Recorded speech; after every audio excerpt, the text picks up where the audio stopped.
vous, c'est quoi l'éphéméride? Éphéméride? Le plaisir de sa folie? Aimer dire fêlé? Éphéméride, proclamer l'amour, agir, dire aime et fait. Éphéméride. Sortir la tête hors de l'eau prévient plissure de la peau. L'éphémère ride. L'éphéméride? Oh, ça, le dessous de la politique, quoi. L'éphéméride, tu vois, le retour. Ah, vraiment, l'éphéméride, hein? C'est prendre du recul, l'impermanence des choses, l'idée éphémère, l'effet méride. C'est l'histoire d'un cadeau, d'un présent.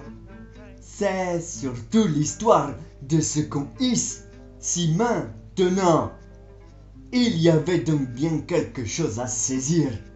Une assaise peut-être, être à l'aise sûrement. Certains étaient obnubilés par cet instant si fugitif. Bref, cela avait l'air si simple qu'on n'y comprenait rien.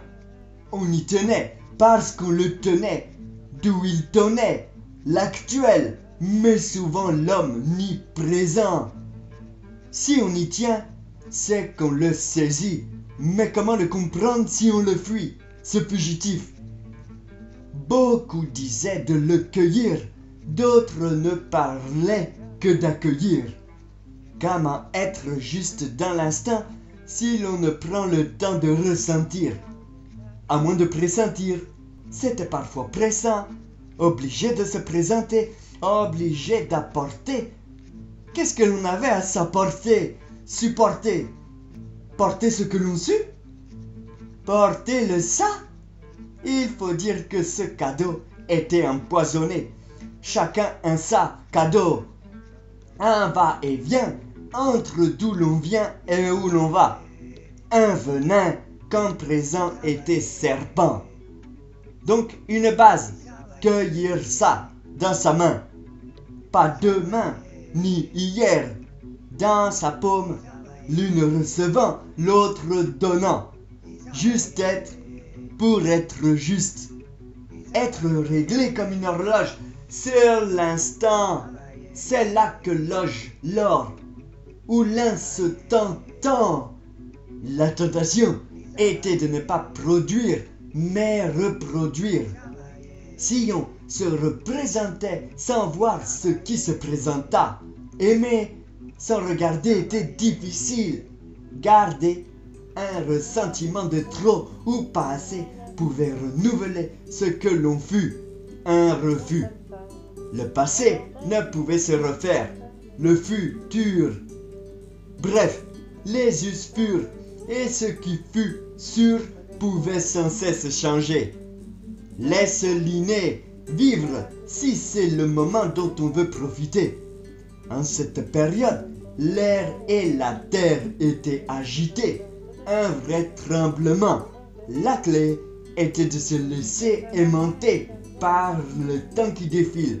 Le sel fixé pouvait sans cesse se dissoudre si on n'était plus clément. Le jugement était périmé et ce que l'on projette était un. Plus tard, j'aurai, je serai. Non, c'est l'instant qui fait le l'aura et c'est l'eau qui fait le rat. C'était bien ce paradoxe à cramponner, suivre la fluidité du temps. La haine avait l'art de figer la terre des certitudes cintrées. L'eau hache la plus dure des pierres, là où résistance empêche l'existence. Laisser couler ne voulait pas dire ne pas observer. Au contraire, la lumière était à saisir comme une LED. La plus fine, elle définit le chemin du ruisseau, s'ouvrant même au plus grand des océans, quand on sent l'agilité d'un dauphin. Sans être lourdeau, le sac à dos était posé. ne se noyant plus, sans un barrage sévère, niant, dont on était recouvert. Mais sévir rimait souvent avec resservir. On recouvrait un laisser-aller, la sève d'un rien, à se laisser glisser sur l'instant, se revoir, se donner, savoir, s'exporter, bref, s'importer.